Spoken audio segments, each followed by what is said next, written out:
So this is a part two of the skeletal system.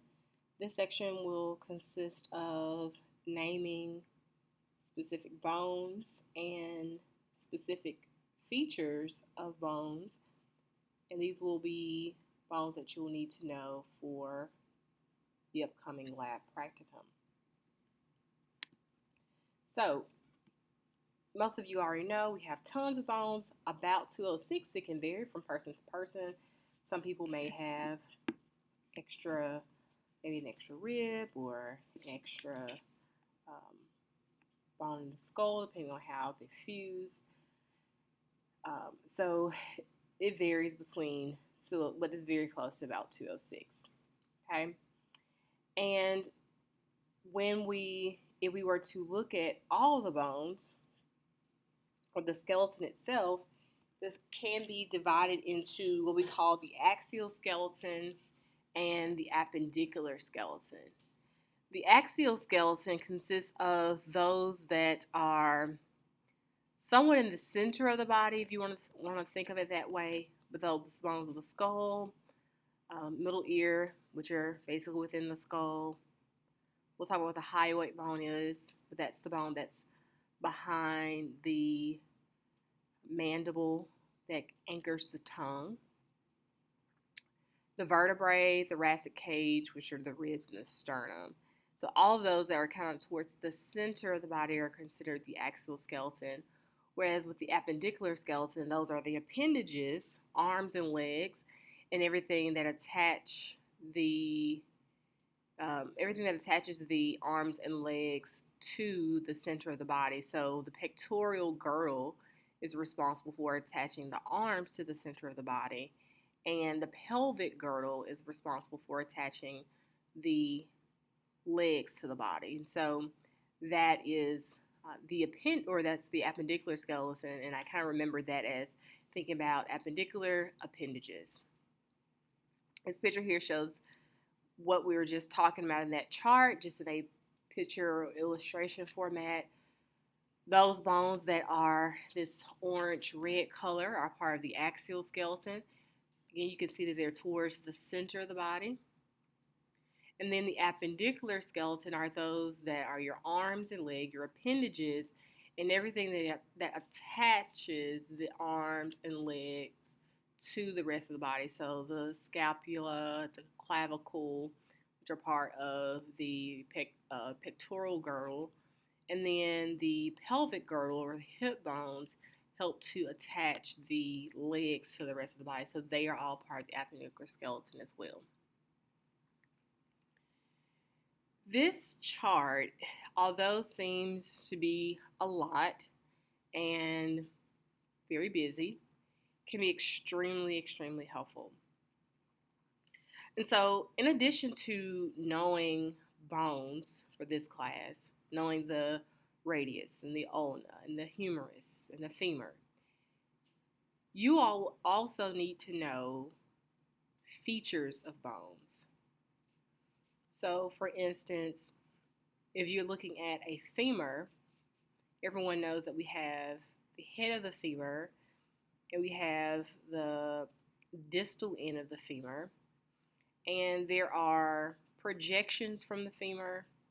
There are depressions, things that are kind of sunken in on the femur, and each of those depressions and projections have specific names because they are where things may attach to, and maybe what it joins with helps it to join with something or articulate with another bone. But those projections and those depressions are going to have specific names, and these are some of the terms that are used to describe those features. Let's just point out a few that you'll hear.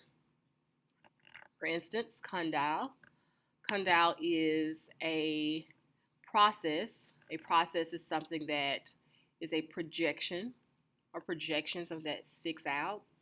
You'll see that, for instance, on the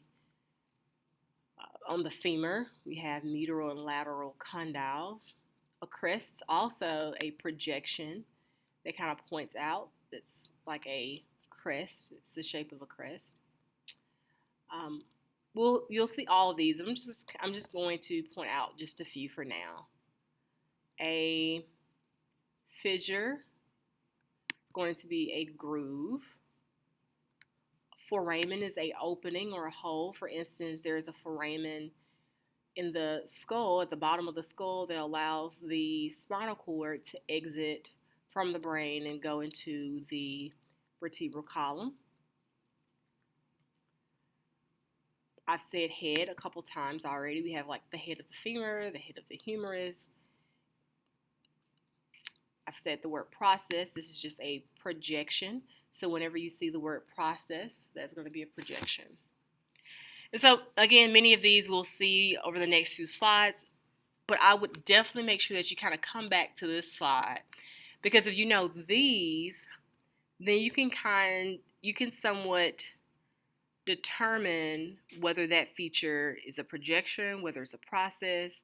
If you're looking at a feature and you see that, okay, this is a depression, so it can't be certain things, or if it's an opening, then it has to be something. So this table, this chart will be very beneficial in learning the different features of bones.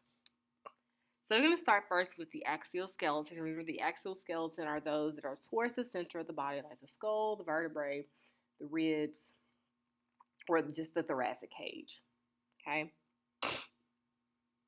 So when we say the skull is including the cranium and all the facial bones. When we say facial bones, that's like the maxilla and the mandible and many others that we'll talk about. Okay, so we're going to start first just looking at some sinuses. We won't go into too many details about that with this chapter. You may talk more about this when you get into the respiratory system, but we have sinuses or cavities. A sinus is a cavity that's found within the face. It kind of helps with voice. And these are the areas that kind of get clogged when we do have mucus buildup. This is where mucus can kind of collect in these areas. And we also have several bones behind the eye socket. Some of these we're going to talk about today. For instance, we have the sphenoid bone, which is directly behind the eye socket, which is this pink area.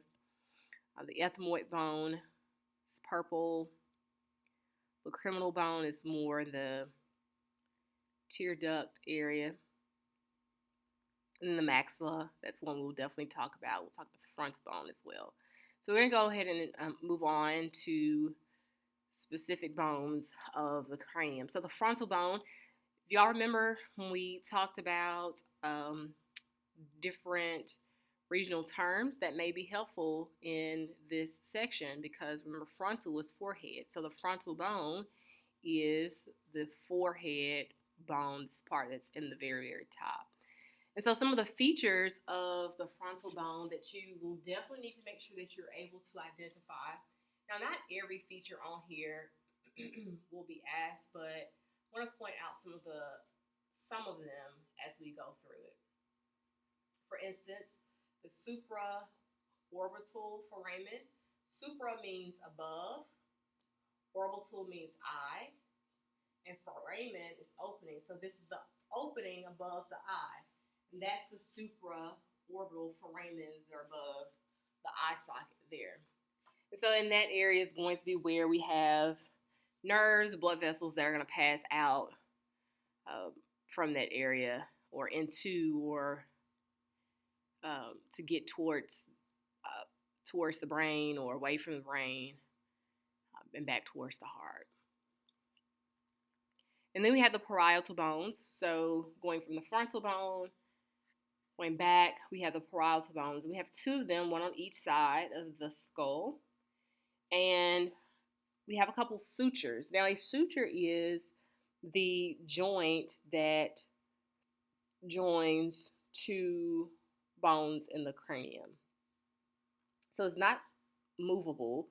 It's immovable, very similar to, it's not similar to the joints that we are most familiar with, like the wrist and the arm and the leg. But this space here, this line, It's called suture. This is also another suture. So the suture between the two parietal bones, that's called the sagittal suture. And you probably remember that sagittal is going to separate something from left and right, right? And so that's going to be the suture that we're not seeing on this picture here.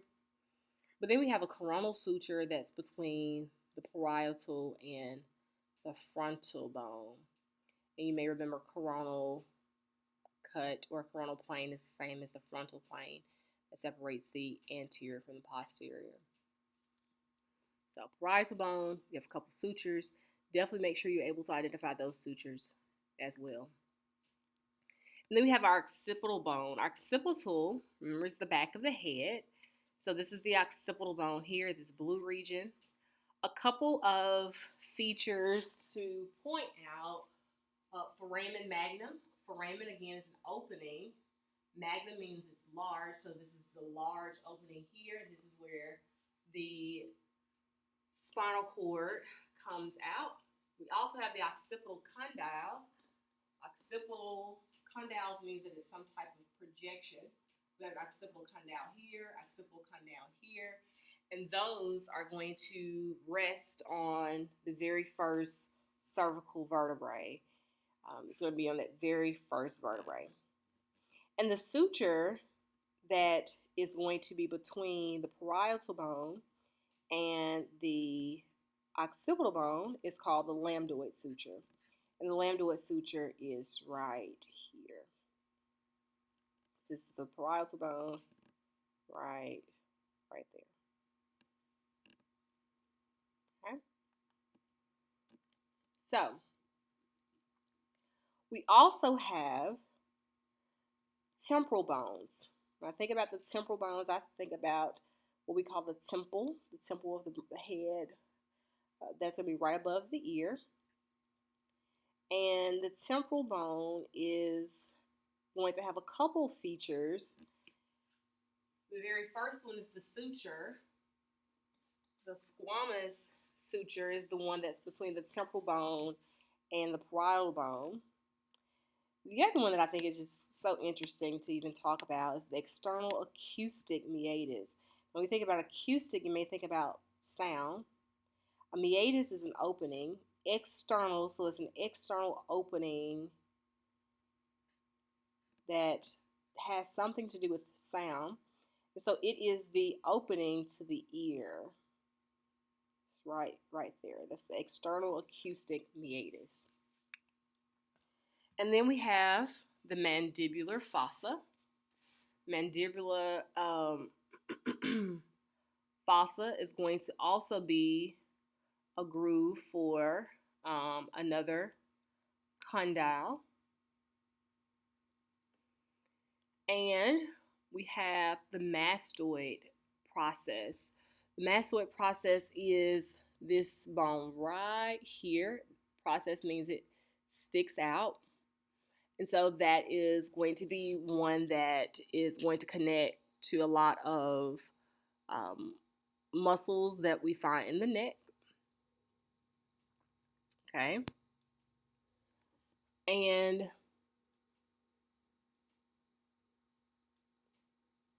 we also have the styloid process. When I think of styloid process, I think of like a stylus pen. And the stylus pen is very sharp. And so the styloid process is here. And it's also going to be responsible for anchoring muscles, but specifically for this one, it is anchoring the tongue or the muscles of the tongue and the pharynx, which is the throat.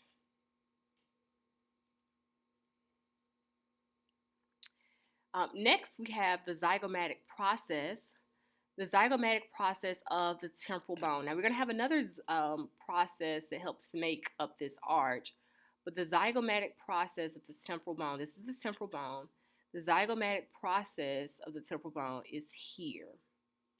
So it's part of the temporal bone, but it's going to help make up what we call the zygomatic arch, which is this entire region right there. Okay.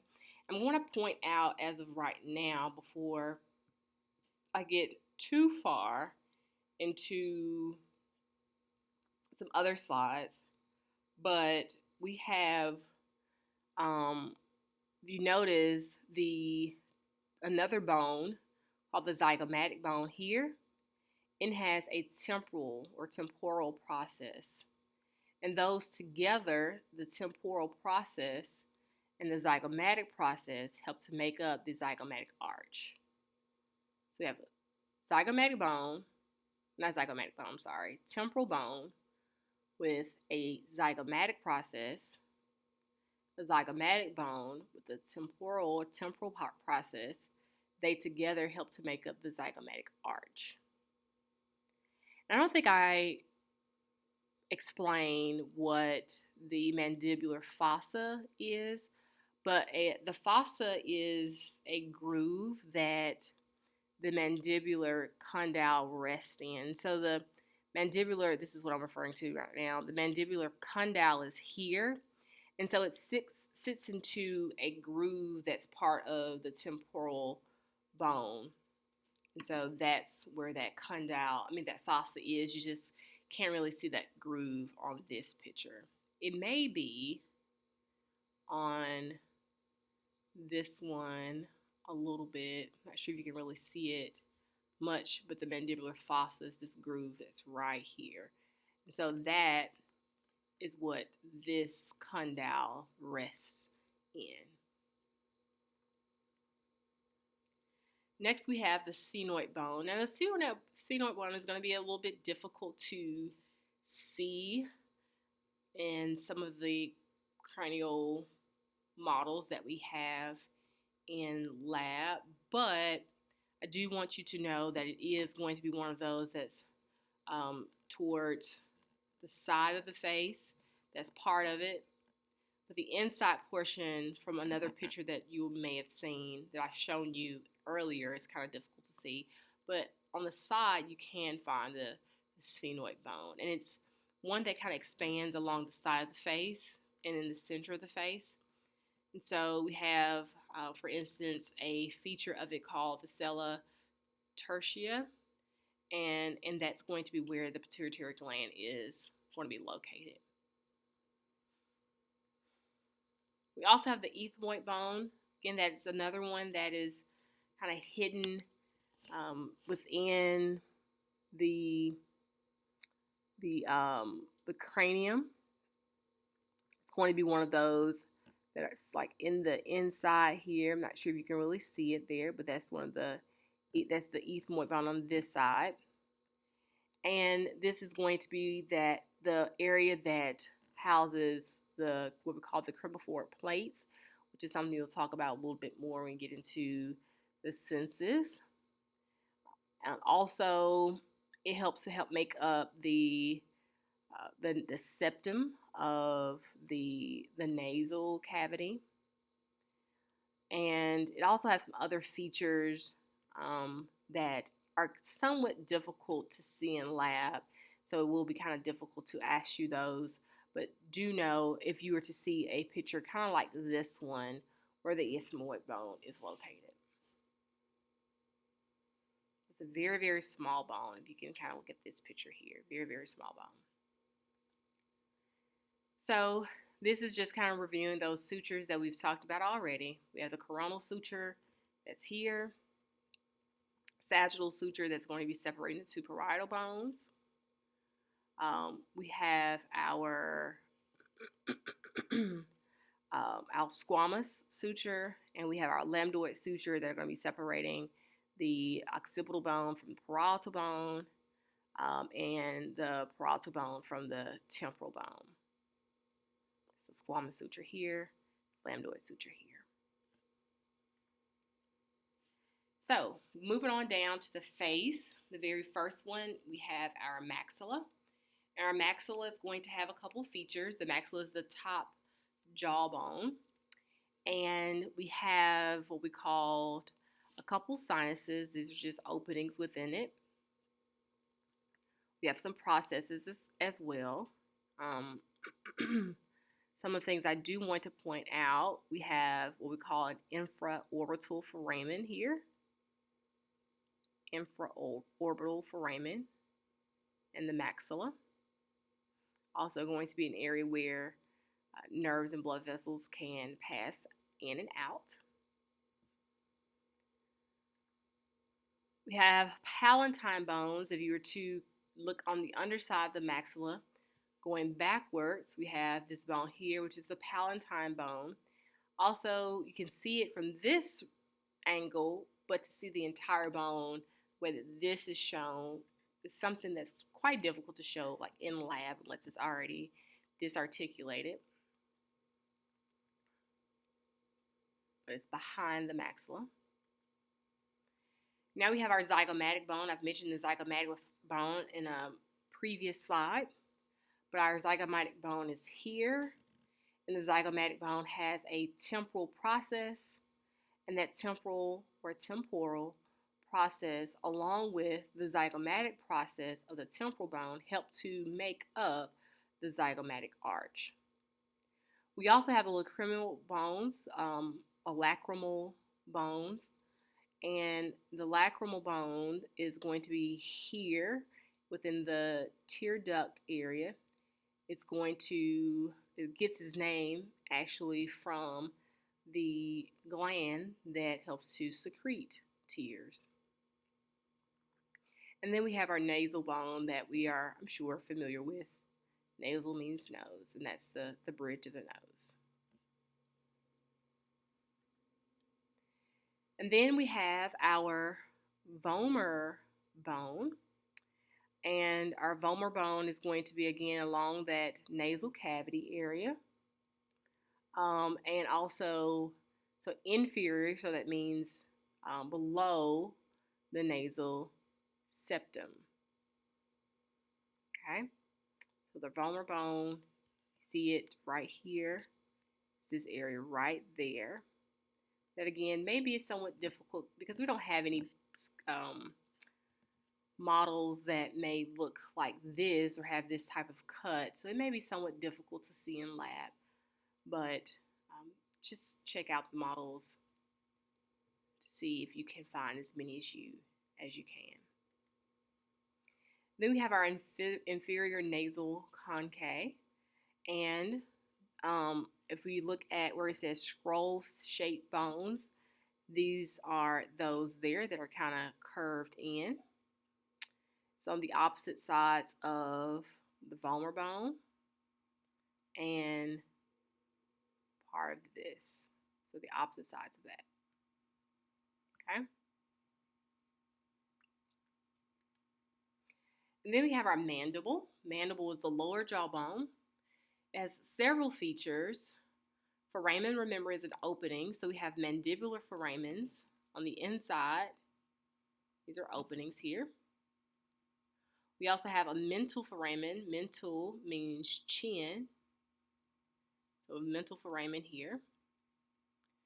We have what we call the ramus, which is this back area here. Condyles are processes or projections. Mandibular condyle, remember that's where where it fits into the mandibular fossa of the temporal bone. So many features for this bone that you will need to be able to identify. So we're talking about, for the last few slides, an adult skull and the bones that are found in the adult skull. But as you know, an infant skull or a fetal skull is not quite the same. The reason being is their skull has not yet ossified completely. And so where those two bones meet, or two bones of the cranium will meet, they have what we call fontanelles, informally called soft spots. And this picture kind of shows you a couple of soft spots that over time have to ossify within an infant's skull. Of course, this is so that childbirth can happen, so the head can kind of mold as it passes through the birth canal, and also for growth, so the baby can have time to actually grow, or the brain can have time to actually grow. So we're going to move on to some more feet or some more bones of the axial skeleton, and this is going to go into the vertebral column or the vertebrae. So first off, before we go into specific bones, we have a couple curvatures because of how they curve. We have primary curvatures and secondary curvatures.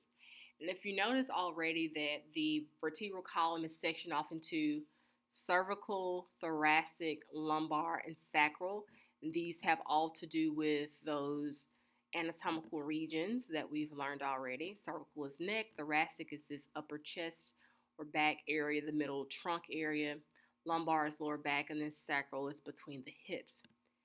And so we have two types of curvatures, secondary and primary. The primary curvature, this right here, that's the posterior of the body, and this is the anterior, facing towards the anterior of the body. And so the primary, the thoracic and sacral curvature curves more towards the back, whereas the cervical curvatures and the lumbar curvature will curve more towards the front. And you can kind of look at people and see this natural curve that we have in our spine. And if it's a little bit too curved, then we sometimes have issues. Also, you need to know how many vertebrae we have total in each section. We have 7, 12, and 5 as far as those that are not fused. And someone, I think a few years ago, shared with me that they've learned the amount of vertebrae in each of those because it's the times that they eat in the Army. And not sure if that's 100% true, but 7 in the morning, 12 noon, and 5 in the evening. And so 7, 12, 5 going from the top, cervical, thoracic, and lumbar. The other two, the sacral and the coccyx, are vertebrae as well, but they are fused vertebrae. So if you look at it a little bit closer when you get a chance, you'll notice that they do have some of the same features of vertebrae, but with these they are fused vertebrae. 5 fused for the sacral and 4 for the coccyx. Now, just looking at a vertebrae in general, and this is one that is very similar to those of the thoracic vertebrae and the lumbar vertebrae. Axial vertebrae are going to be a bit different. I'll show you a picture of that in a few. But it has generally a body, which is this thicker portion. As it goes to the lumbar, this part actually gets a bit bigger. We also have a vertebral foramen. Remember, foramen is an opening. So this is where the spine will pass through as it goes from the foramen magnum in the skull. Will go through there and into the vertebral foramen. We also have a spinous process. Process is a projection. All your vertebrae will have that, and that's this area here that kind of points out. That's the spinous process. We also have transverse process on both sides. So that's the transverse processes. We have some facets. Facets are going to be the areas that articulates with something else. So we have a costal facet that articulates with the ribs, because this is going to be where the ribs join. We also have another costal facet that articulates with the rib as well. But if you notice, it says rib tubercle and rib head. You all will see what that looks like in a few. And I'm going to move on. This is going to be our cervical vertebrae. You notice this is a bit different from the thoracic vertebrae that I just showed you. The body is definitely not as prominent for a typical cervical vertebrae. But we have two that are a lot different from any others. We have the atlas, which is the very first, or C1, first cervical vertebrae.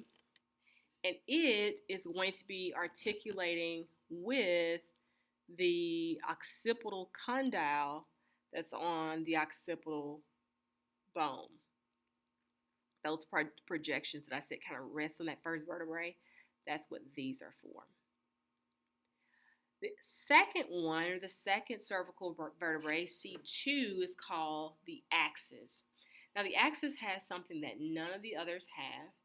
It has what we call the dens. And it's so special because this dens, this part right here, is what the axis will rest on. If you see where it says fossa that articulates with the dens, the dens rests on this faucet so that we can now rotate our head. It helps with rotation, that pivoting motion.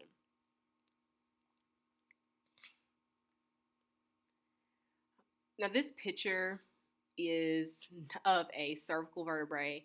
The thoracic vertebrae, we've kind of already mentioned this before, but it's going to be below the cervical vertebrae and a lot larger. And I'm going to go back to this picture here, and this is what the thoracic vertebrae will look like. The picture that's on that slide is actually a picture of the atlas and axis.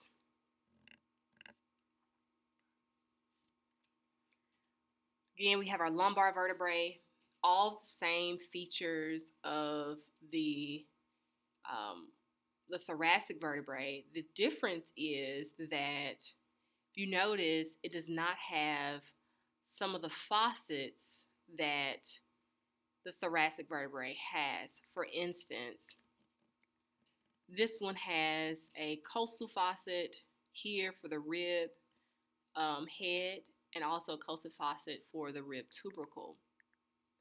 If you go to this one, it doesn't have all of those faucets for that because they don't articulate with the ribs.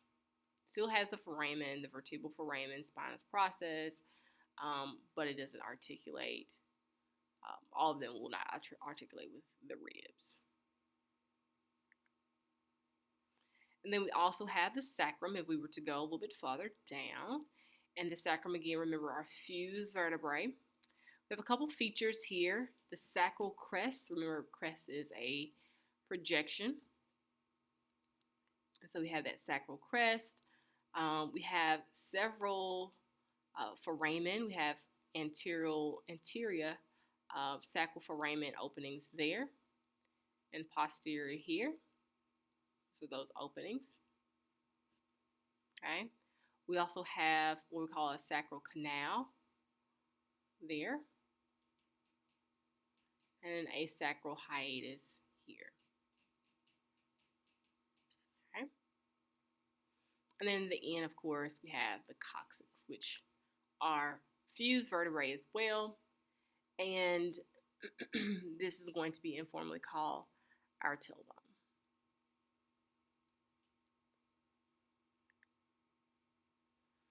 This is just a chart going over everything I've just said. If you need to spend some time looking at that chart, that's perfectly fine. These are just some of those conditions that I said that if we do have too many curvature or issues with our curvatures, natural curvatures of the spine, it can maybe hint at us having other issues like kyphosis, where the thoracic curvature is a bit exaggerated and we may have a bit of a hunchback. Scoliosis, where it curves towards the side, and it may look as if one shoulder or hip is a little bit lower than the other because of that extra curvature of the spine. And then also between each vertebrae, we have those that cartilage or the disc that's between the two, and sometimes it can start to compress. And that's when you have what we call a herniated disc. All right, so we're going to keep going on with other bones of the axial skeleton. First is the thoracic cage. The thoracic cage consists of the ribs, the sternum, and any other costal cartilage that helps to attach the ribs to the sternum. All right, so If you were to look at the ribs, we have what we call true ribs and false ribs.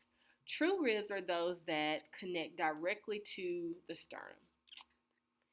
Now, when I say directly to, I'm meaning via cartilage because there's cartilage that's between each rib here. But they connect straight to it. There's no fusion. So 1, 2, 3, 4, 5, 6, and 7 directly to it.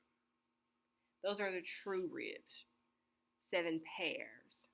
But then we have some false ribs that kind of fuse upward.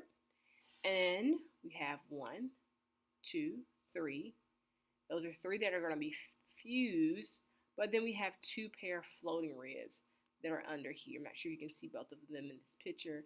We have 2 ribs that are considered floating ribs. They're not attached to the other ribs or cartilage at all.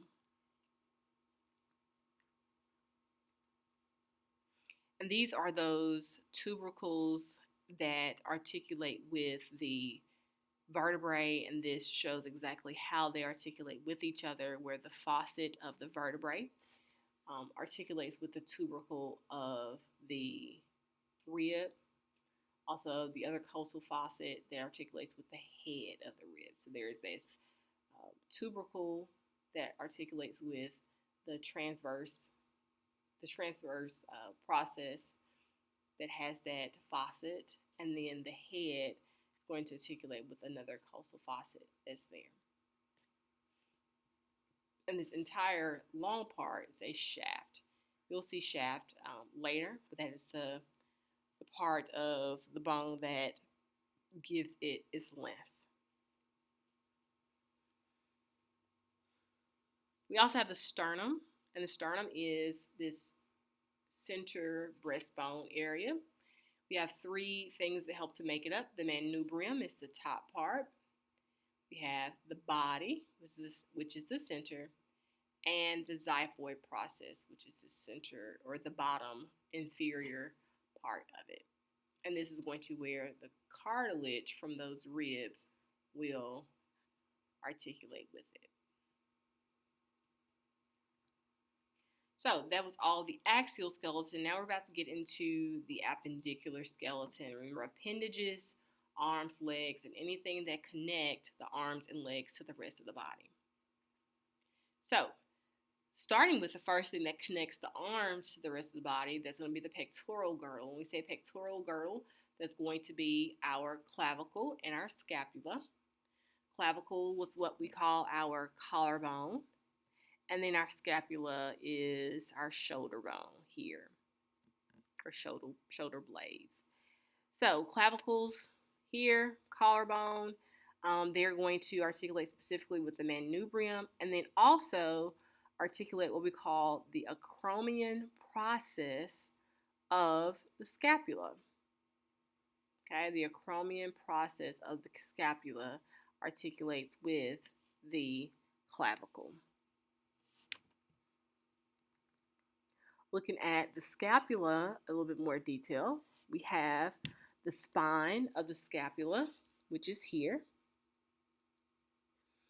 And then we have supraspinous fossa. Fossa is a groove. Supra means above. So above the spine of the scapula, there's a groove. That's this, the supraspinous fossa. The infraspinous fossa, infra means below, so the infraspinous fossa is this groove. Acromion process, remember, what does it articulate with? Hopefully we're remembering the clavicle. I'm going to go back to this picture here so that you can see that. That's the acromion process that articulates with the acromion process that articulates with the clavicle. Then we have our coracoid process that's here, just so you can see a little bit more, or a little bit better here. And then we have the glenoid fossa, glenoid cavity. This space, this fossa, this depression, is what the head of the humerus rests inside. So we're going to go into some of these bones of the arms. The very first one is the humerus. Remember, the head of the humerus articulates with what again? The glenoid cavity of the scapula, or the glenoid fossa of scapula. We also have what we call the greater tubercle. Tubercle is also a projection. Greater means it's going to be above. Lesser tubercle is below. Okay? We have what we call the anatomical neck and the surgical neck. So this is the head of the humerus. The neck is right next to it, but this is the anatomical neck because it's next to the head. So why do you think we have a surgical neck? The reason why this is called the surgical neck is actually this is the place when people break the humerus. This is where they usually break it, and if surgery is needed, where surgery has to be taking place. So that's why they call it the surgical neck. We also have what we call the deltoid tuberosity. I'm not sure if y'all know what the deltoid is just yet, but the deltoid is a muscle that's in the shoulder. And so this deltoid tuberosity provides an attachment for the bottom half of, or the bottom part of the deltoid, where it kind of anchors and attaches to the deltoid. Then we have the capitulum and the trochlea. They are both condyles, which means that they are projections. Capitulum is here, trochlea is here, and it says lateral condyle, medial condyle. Lateral is to the side, so if the capitulum is the lateral condyle, this is the one that's to the side. So you kind of look at your own arm right now, and you're kind of visualizing what it would look like. It's the one that's to the side. Whereas the medial, the trochlea, is the one that's going to be towards the middle of the body. And beside each one, they have what we call a lateral epicondyle or medial epicondyle. Lateral is also to the side, which is next to the capitulum, which is lateral. And then the medial epicondyle is towards the middle, which is next to the trochlea, which is the medial condyle.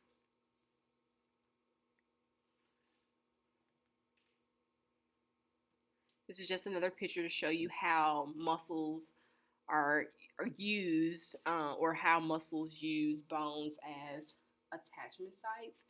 This is showing the biceps and how part of the tendon runs directly between the greater and lesser tubercle, how part of one tendon is attached to the coracoid process of the scapula, and so forth. And this is the deltoid that's being attached to the tuberosity of the humerus, and how it also attaches to bones there. Moving right along to the lower part of the arm, or the forearm, we have the radius, which is right next to the ulna. The radius is going to have what we call the radial head, or the head of the radius, which is here. And it's going to articulate with this groove on the ulna called the radial notch. And this is what helps with rotation. So you can kind of, not really rotate, but you can, I guess you can rotate that bone in this notch.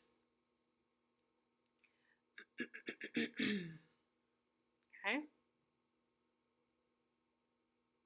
We also have a radial tuberosity, which is just right here. Tuberosity, again, is a projection.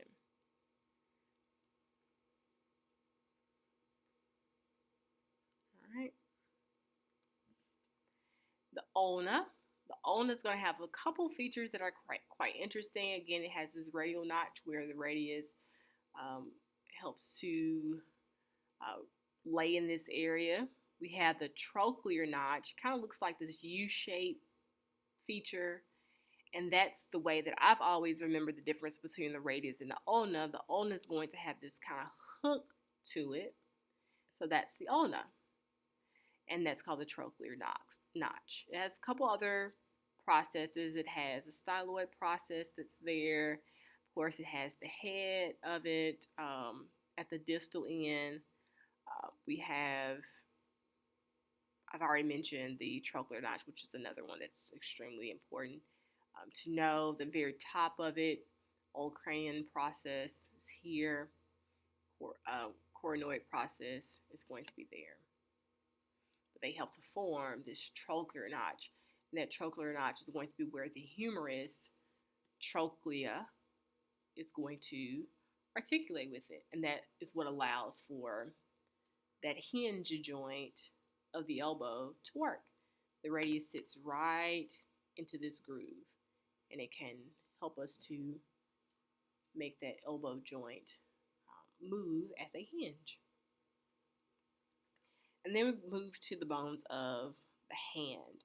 This is where a lot of the bones kind of come from. We have 14 phalanges and metacarpals, 5 and carpals. We have 8. Now, I won't ask you to name the specific bones of the wrist or of the wrist or of the ankles when we get to them, but you do need to realize that there are various or 8 different bones, and they all have names for the wrist. Then we have our metacarpals, and we have our phalanges. So carpals, metacarpals, phalanges. Maybe you've heard of carpal tunnel syndrome. That's where it kind of gets its name from. And then we have our pelvic girdle. Pelvic girdle is going to be what attaches the lower limbs to the rest of the body. We're going to go over the different parts of it. But we have our coxal bones, we have our sacrum, and our coccyx that all help to make up what we call the pelvis. So the very first part of the hip bones is the ilium. The ilium is this flared region that you can kind of feel a little bit in your hip there, here and here. Okay, we have the crest. That's the part that you possibly could feel. All right. We have the ischium. If you were to go around the outside, the ischium is here. And we have towards the inside of the pelvic bone is the pubis. So one pubic bone will meet with the other pubic bone, and that is where they join to form what we call the pubic symphysis. Okay. The ilium also has what we call the greater sciatic notch, where the sciatic nerve goes right in between, or kind of goes right into that notch, which is here. There's also another very interesting feature, the acetabulum. The acetabulum is going to be responsible for articulating with the head of the femur, so it fits in right in there. And the largest foramen that we have in the body, obturator foramen. It's right here. Other nerves and blood vessels pass through this as well.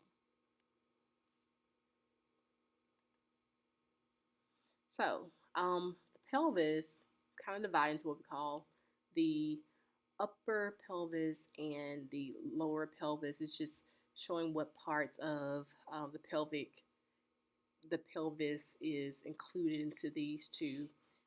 It's just that the upper pelvis is just this upper region, and I have a better picture to show you that's kind of color coded. I'm going to go to the next slide so you can kind of see it. So the upper pelvis is the part that's in the green, and the lower pelvis is the part that's in yellow. Okay. So if someone were to ask you, or if you were asked, what is the upper pelvis, the lower pelvis, it's just that the upper pelvis literally is the superior part of the pelvis, and the true pelvis, or the lower pelvis, is the inferior part of the pelvis, and that's it. This is just another picture of the upper and lower pelvis, or the false pelvis and the true pelvis. So, when you think about the pelvis, you may also know that there, of course, has to be a bit of a difference between females and males as far as how our pelvis is structured. With a female pelvis, and that's the one that's at the top, the ilia are a lot flared, and I like to jokingly say this is why we may have wider hips, ladies, because our ilia are a lot more flared than guys. Also, this the opening here, the promontory here, is a lot more open than in a male. And if you were to look down in this area, you would notice that the sacrum for the male is a lot more curved inward, whereas the female's is not. For the female, we also have a wider pubic arch. We also have ischial spines that you can't see on this picture, but the ischial spines are not as, I think I can show you, it's possibly on one of these, yeah. So this picture right here, if we were to put these two things together, for the female, they're not as close together with the female as with the male. Okay? And of course, the reason why this is a lot different is because of this bullet right here. Females, we have to be prepped and primed for birthing. And so our pelvic bones have to be shaped just a bit differently than males. That's what makes us so unique, ladies. And then we're going to go over our lower limbs. Lower limbs, of course, that consists of the femur, tibia, fibula, patella, tarsals, metatarsals, and phalanges. So the very first one is the femur. We're going to go over some of the features of the femur. Of course, we have the head of the femur. If you look a little bit closer to the head of the femur, we have this depression. We're called the fovea capitis, and this is going to be where ligaments attach. But remember, the head of the femur is what articulates with the acetabulum of the pubic bone. We have what we call the greater trochanter of the femur. That's going to be the projection that's here. Greater is on the top, lesser is a little bit down towards the bottom. Gluteal tuberosity, that's going to be the tuberosity that the gluteal muscles are going to attach to. We also have, if we're to go look at this at the very bottom, on the back half or the posterior part of the femur, we have medial condyles and lateral condyles. So this femur here is obviously the right femur. That's probably going to be very important to know. It will be able to identify if I give you a femur in lab, you should be able to identify which one is the left and which one is the right. And then from there, you should be able to identify the medial and lateral condyles. So the lateral condyle is the one that's to the side, and the medial condyle is the one that's to the middle. It also has, just like the humerus, medial epicondyle and lateral epicondyle. The patella, just so that we can see a little bit better, I have another picture here. The patella is the bone that's attached to different tendons in this area, and it is the kneecap bone, but it's attached to those tendons to help with that joint. Then we have our tibia. Tibia is the bigger bone. It is the medial bone. And there are a couple features on it that I'm going to point out. With our medial, again, and lateral condyle. We also have a tibial tuberosity. We have this that's going to be where the ligament from the patella is going to attach to. We also have, I want to point out the medial malleus. This is what forms the inside or the medial ankle. So you feel your ankles right now. The one that's towards the inside, the one that's towards the middle, that comes from the tibia. It's actually from two bones, where the medial malleus is from the tibia, and the one on the other side that's to the outside of the body, or the lateral part of the body, that's from the fibula, which is quite interesting. You may think that's just one big bone, but it's actually where one bone is from the tibia, or one side of the ankle is from the tibia, and the other side of the ankle is from the fibula. That's why we have medial malleus, lateral malleus.